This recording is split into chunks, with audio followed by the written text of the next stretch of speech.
മുസ്ലിമീങ്ങളായ നമ്മെ സംബന്ധിച്ചിടത്തോളം നമ്മുടെ പ്രധാനപ്പെട്ട ലക്ഷ്യമാണല്ലോ ഈമാൻ സലാമത്തായി മരിക്കുക എന്നുള്ളത്. അതിനുവേണ്ടി അതിന് കാരണമാകുന്ന വളരെ പ്രധാനപ്പെട്ട എല്ലാവർക്കും പ്രാവർത്തിക പദത്തിൽ കൊണ്ടുവരാൻ പറ്റുന്ന 4 കാര്യങ്ങൾ ഞാൻ നിങ്ങൾക്ക് പറഞ്ഞു തന്നു. ഒന്ന്, നമ്മൾ എല്ലാ ദിവസവും എല്ലാ സമയവും ഉളൂ ചെയ്താൽ ആ ഉളൂവിന് ശേഷമുള്ള ദുആ നമ്മൾ കൃത്യമായി പതിവാക്കാം. 2,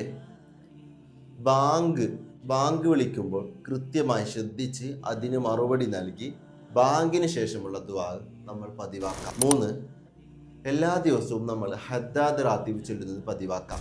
4, എല്ലാ ദിവസവും ചുരുങ്ങിയത് 10 സൂറത്തുൽ ഇഖ്ലാസ് പതിവാക്കുന്ന ഒരു രീതി നമുക്കുണ്ടാവാം.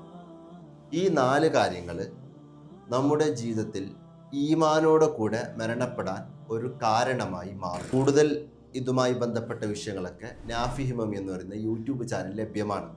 ഉളൂവിന് ശേഷമുള്ള ദുആവും ബാങ്കിന് ശേഷമുള്ള ദുആ ഒക്കെ അവിടെ നിങ്ങൾക്ക് കൃത്യമായി പഠിക്കാൻ പറ്റും.